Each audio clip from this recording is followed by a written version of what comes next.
Hello, everyone. I'm Joanne Binford, and welcome to Binford Chronicles.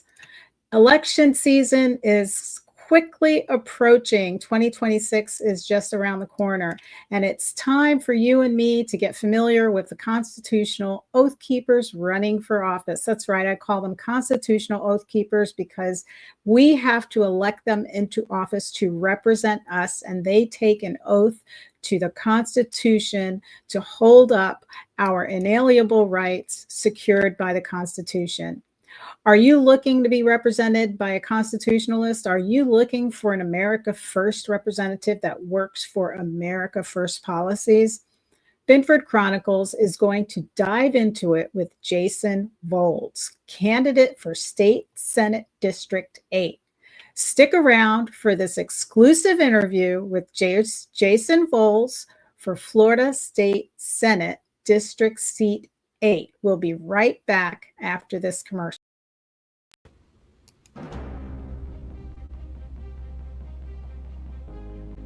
Hello, District 8. I'm Jason Voelz, your candidate for Florida State Senate. As we enter into 2025 hurricane season, I would like to remind our elected officials of the local flood management plan. Today we come to you in the industrial district of Orange City. Behind me is a property that fell victim to 2 flooding events in the last 2 hurricanes. Directly behind me is affordable housing with 10 different buildings that was recently built within the last 5 to 10 years. This property is a prime example of what irresponsible development looks like. Let's go take a look at this commercial property and the damage that was done to it in the last hurricane. This property is 2 different buildings with 13 different units. Essentially in the last 2 hurricanes, over 20 tenants have been displaced because of flooding.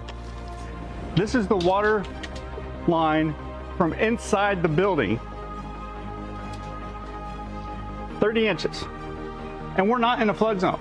This is how far we had to go up because of the water intrusion to make sure this was water mitigated correctly. The whole entire building, 73 inches we had to go up, over 6 feet. Hundreds of thousands of dollars have been lost on this property from flooding, and over 20 different businesses have been impacted because of the flooding. To the people in District 8, know that there is a flood plan in place that our elected officials are not following. Rezoning for development is not part of the plan. It's time to hold our elected officials accountable. And I'm Jason Voelz, and I'm not a stranger to hard work. I want to work hard for you in Tallahassee. I am your candidate for Florida State Senate District 8.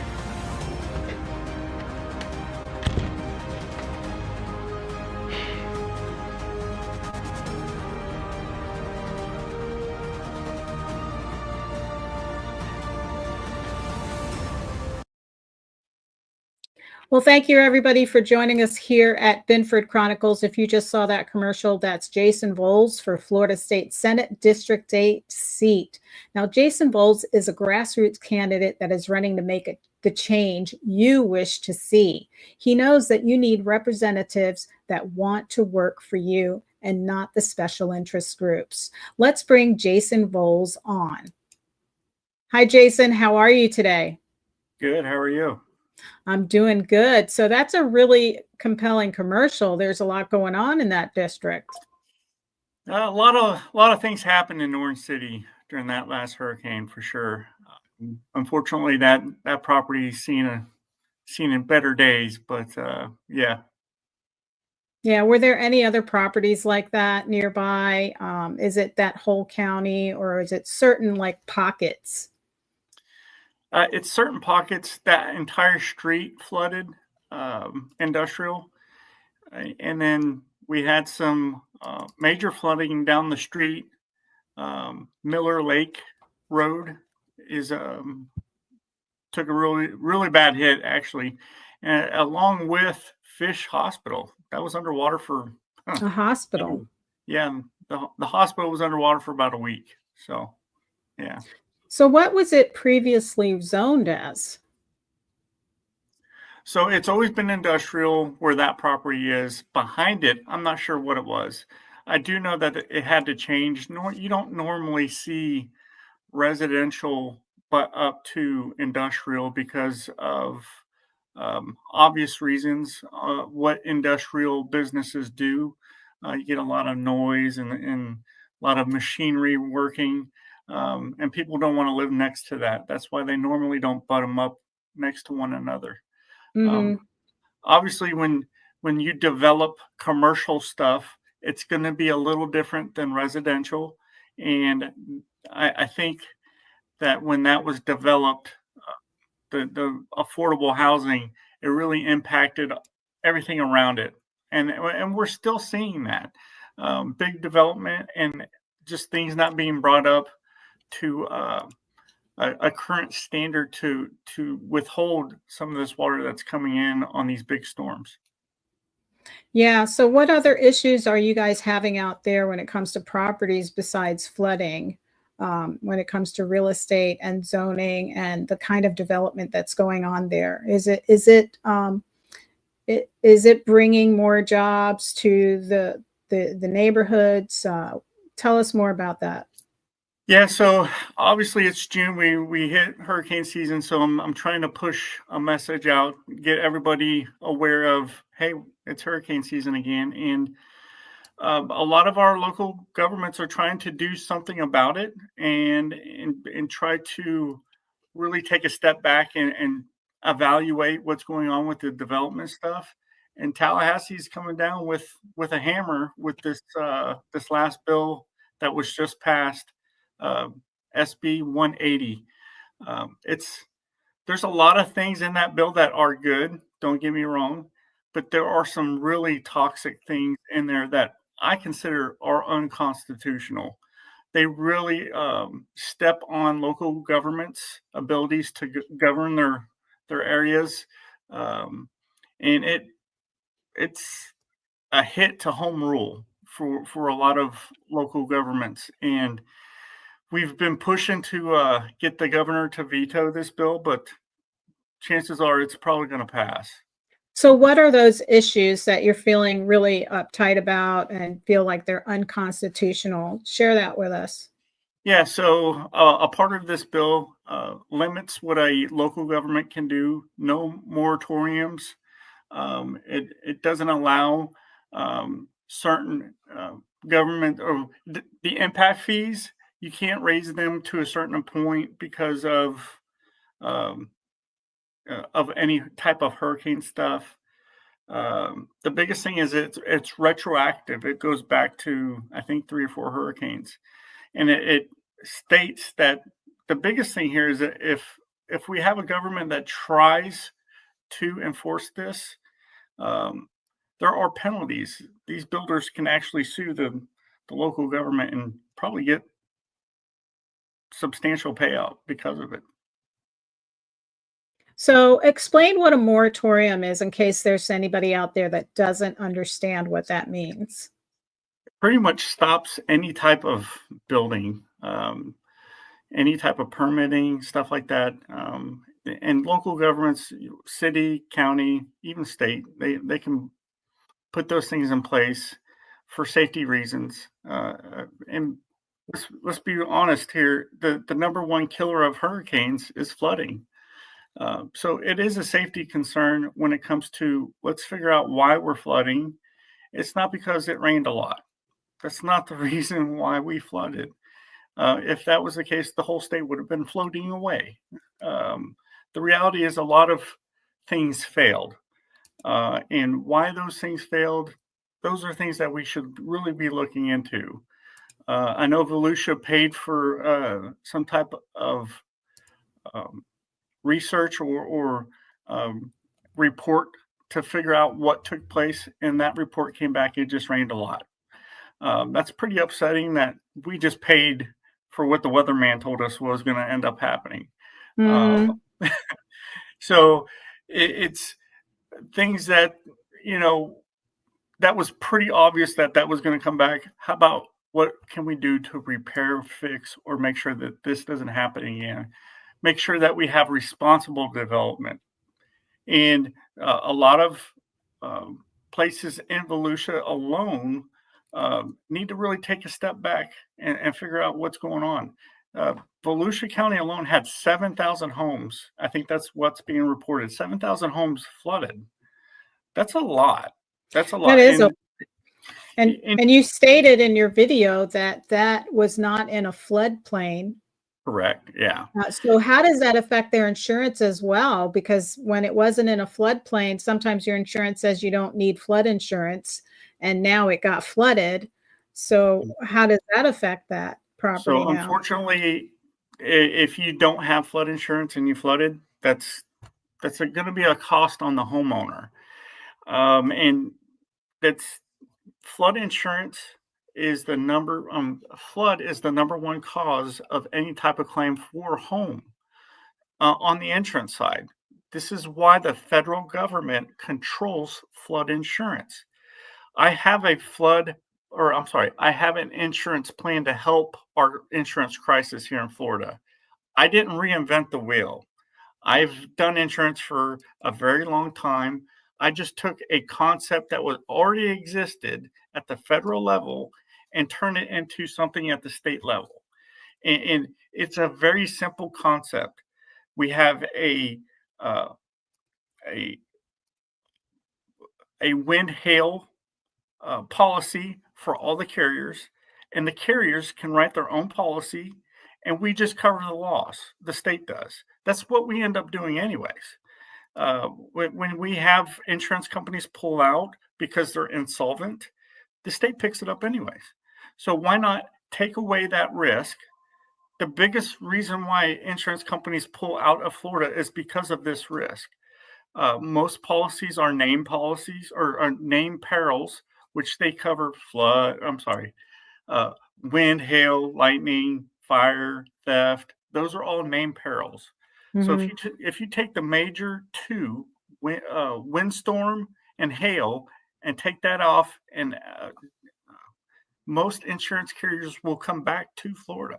So it's going to bring that competition back and lower your premiums. And if we do have a catastrophic loss and we have to pay out those damages, they, just like flood insurance, they bond those things out and we pay over time. So you're not going to have a 30% increase because of a carrier is taking a hit. No, we're going to spread that out over time, so we're not impacted immediately because of one storm. Right. I heard, give me an example. I heard Deltona's trying to put a moratorium in place for development right now. One of the council members was worried about what's going to end up happening when they get sued from the developer. Well, one, yes, SB 180 just got passed, and if the government signs it, it's going to be law. So yes, they can be sued, but our cities need to take a stand. One, this is unconstitutional. The cities have the right under home rule and the Florida Constitution to make that decision.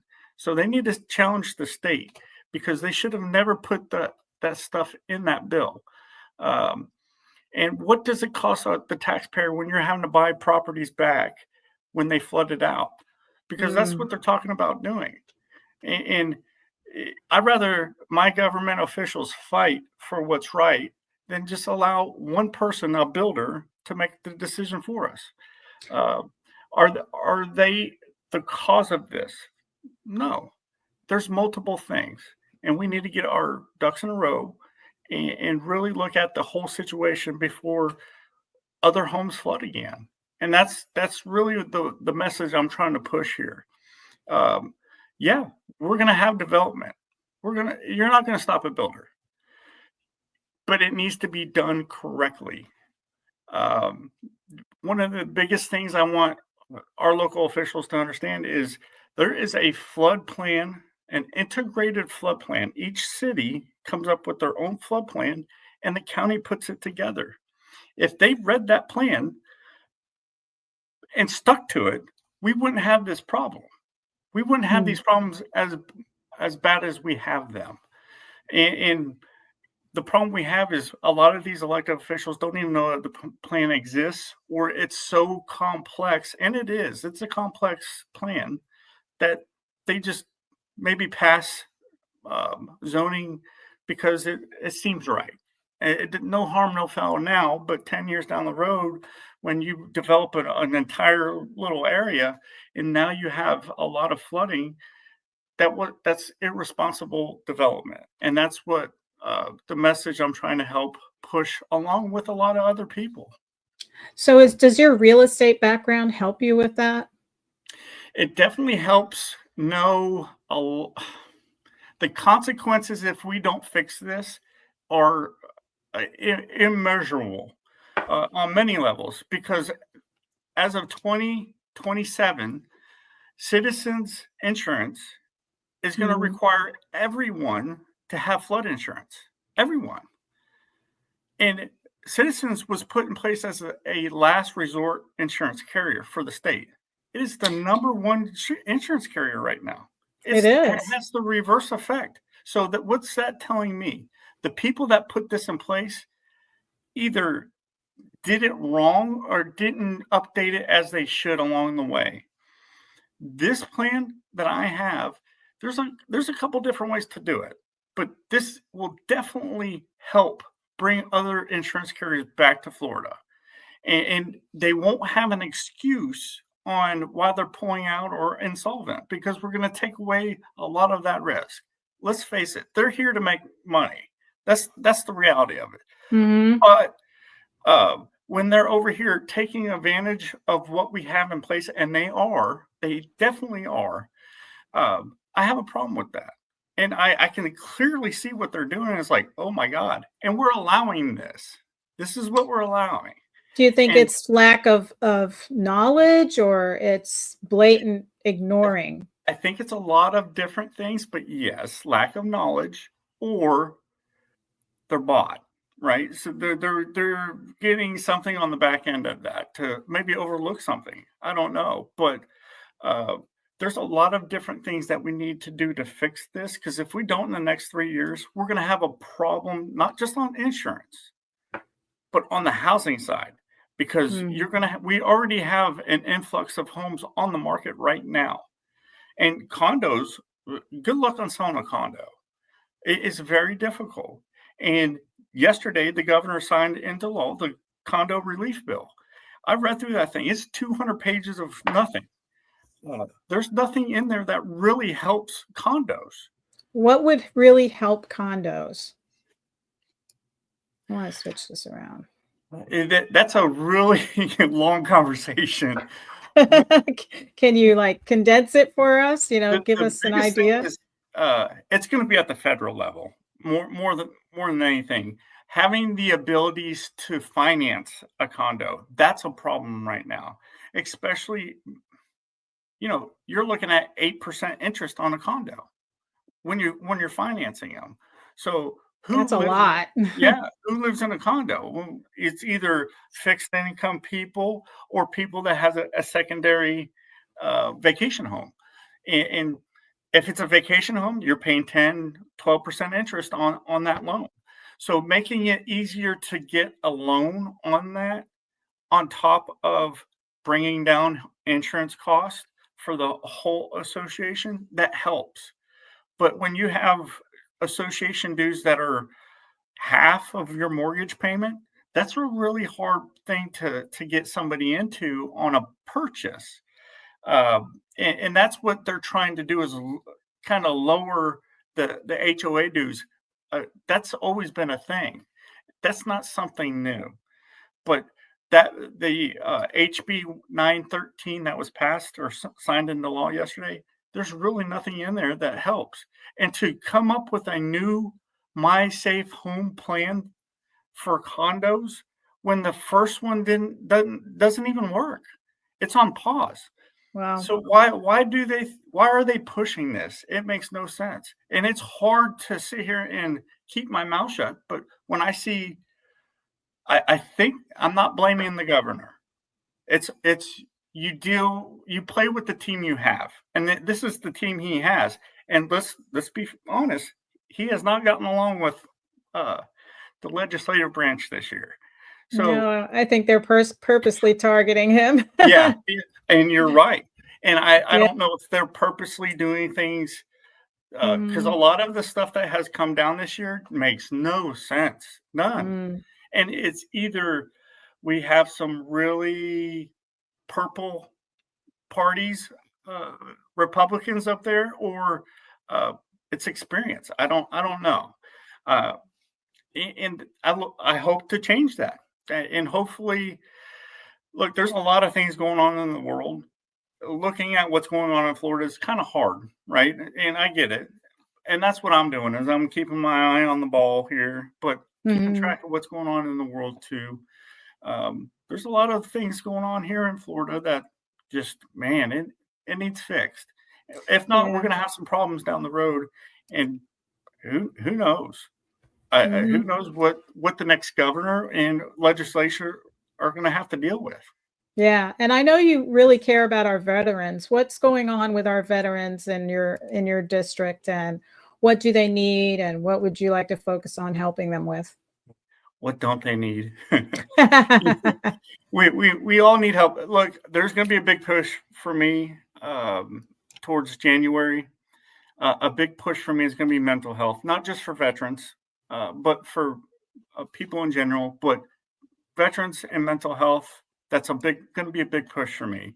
I know back maybe 10 years ago, it was one veteran every 22 minutes committed suicide. I think we're up to one every 65 minutes. Uh, Any is not a good number, but the mental health care in this area is non-existent. We need to really push for better options, not just for our veterans, but to help our law enforcement as well, not on the street for who they deal with, but for them as well. That's a really big important thing that a lot of people don't realize the traumas that they deal with over 10, 20 years that builds up. So Mhm. they really need a release as well. That way, it's not affecting their personal life or their careers. Because they're, at some point in time, they might do something that just um, might might hurt their career. Mhm. And How are the wages in your county for first responders, law enforcement and fire? I know different counties have been struggling with taking care of their first responders. yes, yes, they need help. It needs some serious attention. Would love to work with our officials here to do what I can to help that. One of my big things, and uh, I'll just come out and say it. One of my biggest things that I really want to work on is helping Deltona get a police department, and that's going to be very costly. So I do plan on having an agenda to help state funds and get that working for the city of Deltona. They're not able to do it on their own. That should have been done a long time ago, but they keep kicking the can down the road. And some of the officials I've spoke to, um, they're talking 70, 80, who knows, million to get something off the ground. Um, we're at the mercy of the sheriff's office because of it.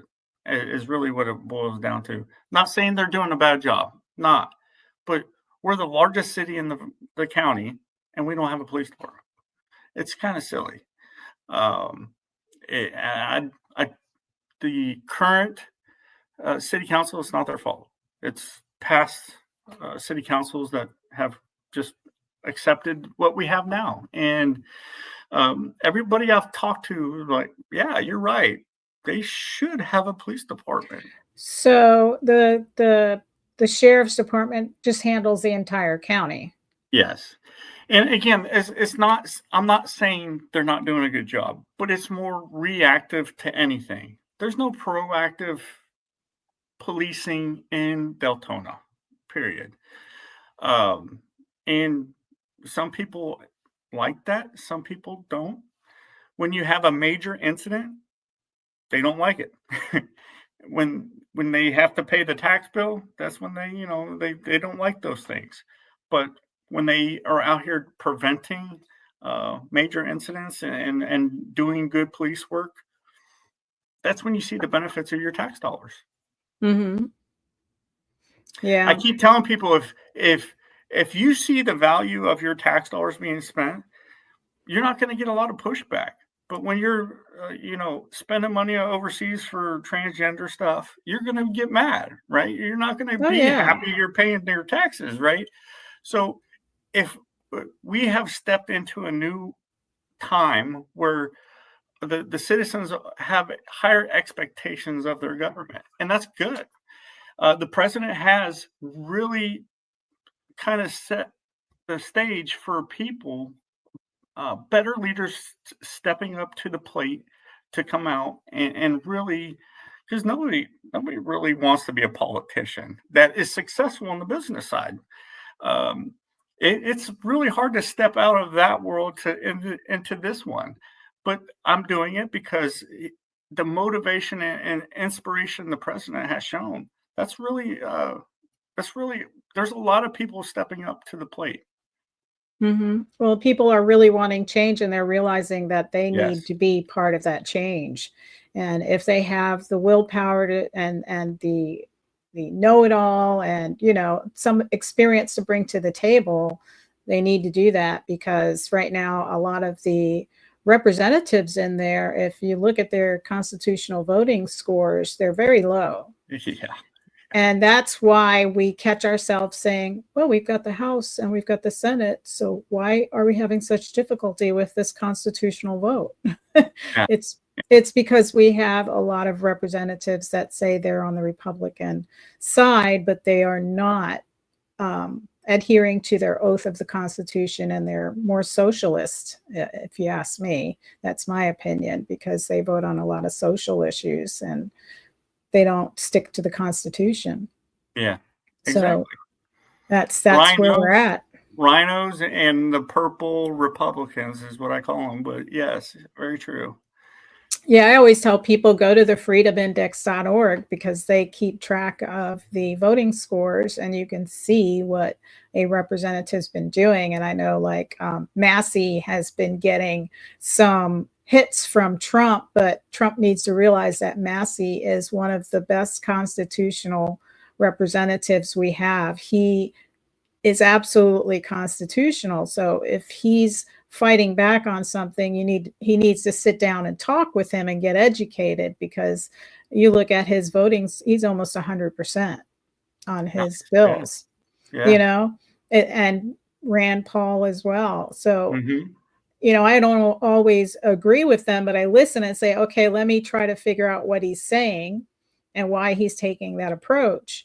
But when I look at his bills, you can read the bills on the freedomindex.org. So I always tell people to go there if you really are wanting to get interested more in how to decipher what's going on with your representatives. But I hope that Trump doesn't go and try to unseat Massey unless he's got somebody that's a strong constitutionalist like Massey, because he's holding it up. He's keeping up. We'll just have more rhinos in there. Yeah. It's like, how do you get somebody that's voting in the high 90s on constitutional bills? Because they're constantly looking and analyzing and thinking, what is constitutional and what is not constitutional? That's how I represent my people. Exactly. And that's what I look to bring to Tallahassee, is being the voice of not just District 8, but Florida. I live here. I was born here. It's important that we put things in place, because it's not going to affect just my city. It's going to affect everybody that's in the state. And this last hurricane, there's so much flooding. So many people were affected. Friends, family, my business. It's hard to sit back and watch and just wait to see if anything plays out. One city manager was making a comment, it takes about 10 years after a storm to really fix everything by getting funds and everything. It shouldn't take that long. It should not take that long. I'm a business person. If it takes me 10 years or a delayed amount of time to get things done, I get fired and they go find somebody else that can do it. That's the way our elected officials need to handle stuff. You can't get things done quickly. You need to go and we need to find somebody else. Mhm. And that's what I'm planning on doing is, hey, we need to get things done. There's no reason to do multiple research and development and just talk, because that's what a lot of things end up happening is they just have these meetings and meetings and meetings and meetings, and some of the things that they come up with is very silly, and they feel accomplished by doing that, and Mhm. that's not the way I like to see our government operate. I think one of the biggest tasks that you're gonna run into is, or anybody who runs into being a representative, is getting those people to join your train to, your ideas, what, when you're talking about topics and how to improve things. And if you feel you really have a good resolution to something, is getting them to buy into that resolution that's constitutional. Because I would say you could come up with all kinds of resolutions, but you need to stick to what is constitutional, what's best for the people. But how do you feel you will do in that department? So I was a police officer for 10 years. Uh, if I can talk people into handcuffs without fighting, I'm pretty good. I'm pretty good at convincing people to do things, and they might not want to, but talking to somebody like a human being and really having a discussion and negotiating is I'm very good at negotiating, and if I can't do it, it can't be done. That's kind of the way the attitude I have on a lot of stuff. Um, it's not rocket science. If you have somebody that is just hell bent on a certain direction, there's probably not much anyone's going to be able to do to change that. And we're not all going to agree on everything. That's just human Mhm. nature. But Yeah. um, I can relate to a lot of people on a lot of different things, and that's where common sense comes into play. You don't see a lot of it in any government sometimes, but uh, eh, that's kind of how I'll handle uh, that. Yeah. How do you feel about taxes? DeSantis is talking about, you should be able to own your home. If you pay off your home, you own your home. You shouldn't be like renting your property. How do you feel about that? Well, one thing that did come out of this legislation that I'm cheering for is they eliminated sales tax for business rent. All right, so for the last 5 years, they've been tackling that down to now it's going to be zero, probably in January, not July. So I applaud them for passing that. Good job. That affects our business owners more than anybody knows. That's a $900 million hit that Tallahassee took by eliminating that. So good for them. Mhm. Um, as far as property tax goes, no, eliminating that completely. Would love to see the options on that, because that's 40, 50, 60 billion dollars that we got to figure out where we're going to get that. Um, and I heard the push of we're going to make tourists pay for it. Well, let's make them pay for. Why are we waiting until now? Let's start implementing that now. I don't understand why we have to wait. And if we implement it now and it's working, then take away the property tax. But eliminating it completely right now without knowing the plan, because nobody's really discussed a plan on how they plan on replacing it. It's not like we just say, you know what, we'll put that back on the shelf. We won't buy that. No, it's pretty substantial. And then what you have now is you're eliminating the voters voice to now 2 people up in Tallahassee, maybe 3 with the governor, right? Versus county officials, city officials, really determining where your money is spent. Versus now it's just 3 people. I think that I really have a problem with that. Again, that goes back to home rule and stepping on that. I really believe down to your local municipalities that Do you think that'll affect the budgets of the local municipalities? absolutely. There's a couple that were like, "How are we going to raise money when we're going to have bake sales?" And that's what I'm saying is they haven't really discussed how they're going to replace the property tax. If they had Aside from taking it from tourists.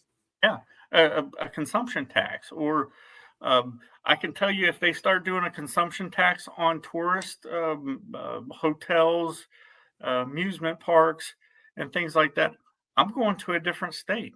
I'm not visiting anywhere else in Florida because I'm a local. I shouldn't have to, pay an extra tax to go stay in a hotel in Daytona for a weekend or something. It's just the taxes are already there. One, I think Daytona collects 30% of its revenue off of hotel sales tax already. So what are they going to do? Increase it even more? They're going to be pushed out of the market, I think. So there's a lot of things. There's a lot of moving parts. If you get rid of property tax, there's going to be a lot of things that they need to look at before making that decision, because it will be consequential for a lot of municipalities if it's not done correctly. Right. Because there's a lot of things that come out of our ad valorem. Yes. Our ad valorem pays for our fire. It goes towards our fire department, our EMS. So and turn around, they're just going to make everything that instead. The schools, schools get ad valorem too. Yeah. They're just going to put a different name on it. Yeah. So how did you, talking about schools, because I know schools was another concern of yours. What's going on? I know school is out right now, but they're still having their meetings and planning for the next school year. Have you been up to date on any of that's going on? So the only real thing that I seen really pass is changing the time school starts, which is silly to me. I don't know why the local school boards can't determine that, but they just passed that.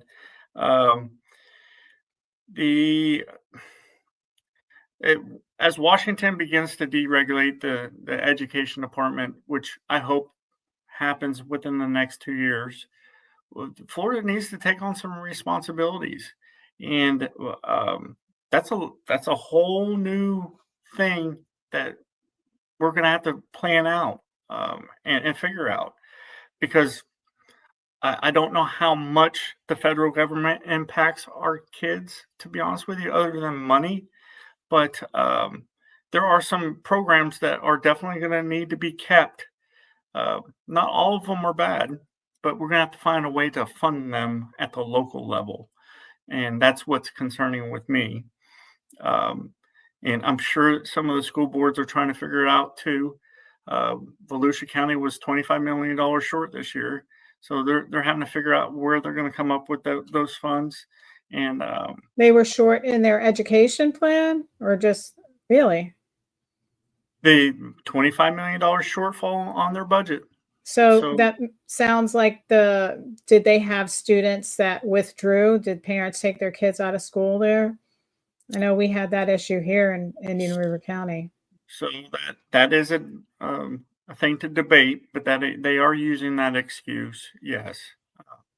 My thought process here, and I've spoke to a few that are very well educated in this, is if you don't have a child going to a classroom, that the school district actually saves 30%, because you don't have to fill a seat, you don't have to get them a bus driver, a teacher, a cafeteria person. You don't have to fill those. But they also don't get those FTE funds for that student being there, because they receive money for each student. So, and very true, they don't have that expense either. They're not getting the revenue, and they don't have the expense. So I don't know how true that is, or if there's been any real research on the effect of doing homeschool, because if there is an effect, then we need to look at it at the state level and try to figure out a solution for it. I believe Well, if we're not paying the school district for that student and there's a seat for that student, yeah, it's going to affect the school board or the school district. well, the FTE is what it is. It's a count. They do the counts in the school years, the beginning of the school year, and then they do 2 more down the road in the beginning of the first quarter of the school year. And that's what determines how many teachers you can hire throughout the school year, because if your FTE counts are small, lacking, then it says, well, we don't have these students coming in, so we can't hire more teachers. So the FTE counts definitely affect the schools and their money that's coming in, and it determines who you can hire and who you can't hire, because your student body is what's going to facilitate how many teachers you need to educate those students in the classrooms. I know Volusia itself had a shortfall of teachers. They were short, and they were getting by with substitutes. And Wow. They've been doing that for years, and you pay a substitute less too. So you can kind of do a balancing act with substitutes, which I don't think it's fair to the student to do that. And it's not. If you have full-time, like if you have a substitute, and I've seen it because I worked in the school district, but when you have a classroom that's empty and you're rotating substitutes, it's not the same as having your full-time teacher there. So it really does affect the classroom and the management of the classroom and the kids respecting and building a relationship with that teacher. So it's really important to have full-time teachers. Absolutely. Yeah. Mm-hmm. And you just like life, you have teachers that have certain things that might happen to them where you have a full-time substitute take over a class, and now that teacher's now taken out of rotation, but we've had a shortfall for teachers in Florida alone for as long as I couldn't remember. So this isn't a new thing, and pay has an effect on that. I really do believe pay is crucial for our teachers, because let's face it, I mean, it costs a lot of money to go to college and get a bachelor's and really earn whatever it is you need to earn to be a teacher. To make what they're making is it's not acceptable. It's almost like minimum wage. Now, you've lived your whole life in Florida. Have you been to other states to see what the economies are like in the other states? Because I originally came from New York and moved down here. And I always thought that the living here would be easy because the apartments and the housing was so much less than it is in New York. Mm-hmm. But in my experience, I found that it was more difficult here because the wages were so low. I moved here when I was 21, 22, and I left New York making $32,000 a year, and that was in 1989. When I came down here, I couldn't get a job making $18,000 a year. And my apartment, when I left my apartment in New York, because it's rent controlled, my apartment in New York was $500. When I came down here, I couldn't get a place in 89 for less than $500. Yeah. So I was just flabbergasted. I was like, what? Who is talking about Florida being cheaper? Like the wages are extremely low. We have been slow to progress into society for a while. But housing hasn't. Housing is still getting very expensive. I know our housing is cheaper than it is in New York, but still the wage to housing has gotten more and more expensive faster than the wage increases have have gone up, you know? The housing market in 2008, the housing market crashed. It took Florida a very long time to recover from that.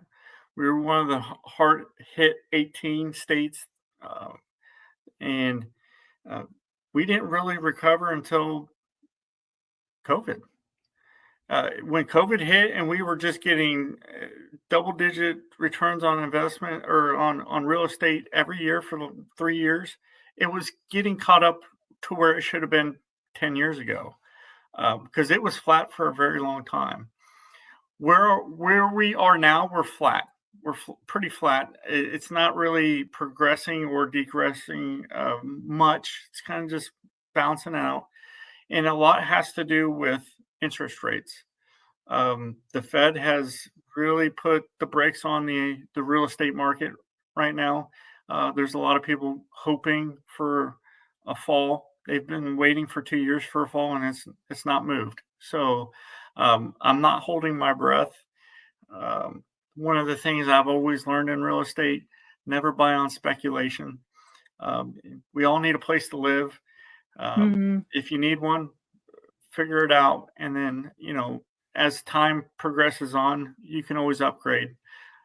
If you're investing and want to be a landlord, different story. You got to find the right deal.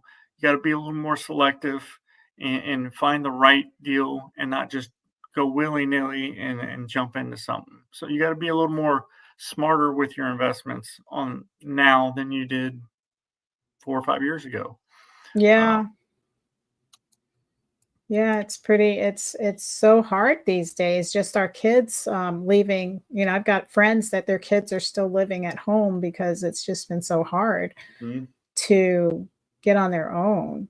So that's one thing we've seen in the last 4 or 5 years: multi-generation homes or multi-generation people kind of compiling and using all the resources together. And we're probably going to see that for a little bit. It's nothing wrong with it. And we're starting to see families stick together a little longer. I think that's always good. And not just kind of run out and get in the first thing that they can get into. Kids want their freedom, but it's for the first time in a very long time that I've ever seen this, it's actually cheaper to rent than buy right now. Yeah, well, the interest rates are at what right now? 7%. For if you own or occupy the home, 7%. If it's in an investment, you're probably around 10. And you still need like 20% down, right? Yeah. That's the hardest part. That's the biggest. That's what's keeping investors out. 20% down at 10% interest. You might get 8, 9 with 20% down. There are 5% down conventional loans out there, but it needs to be a pretty good deal, and you got to know what you're doing to get in those.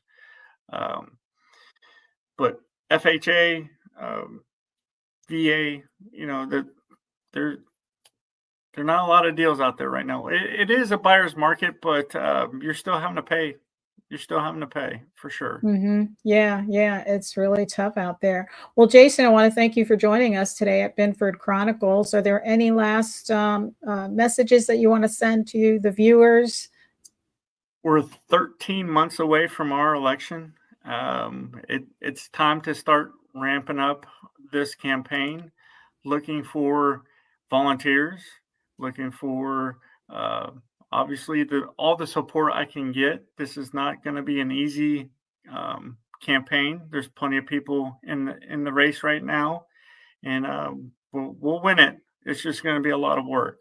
So if you want more information, go to arealvoiceforyou.com. That's all spelled out. arealvoiceforyou.com, and tell me what you think, and send me an email, and I'm here to work for you. So.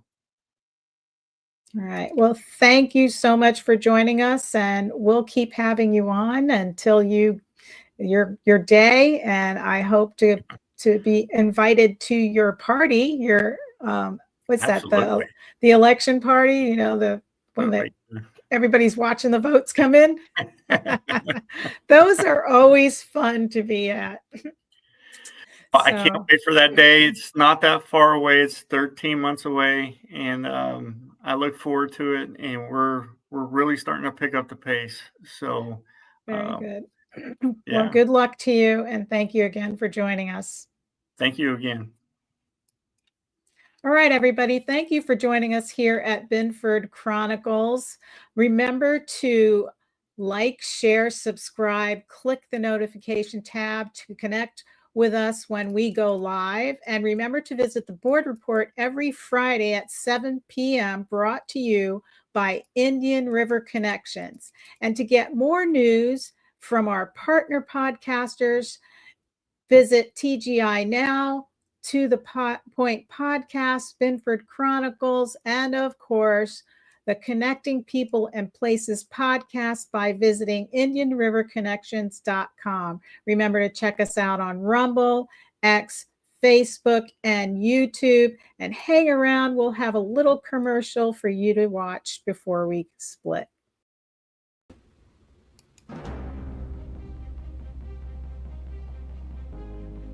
Hello, District 8. I'm Jason Voelz, your candidate for Florida State Senate.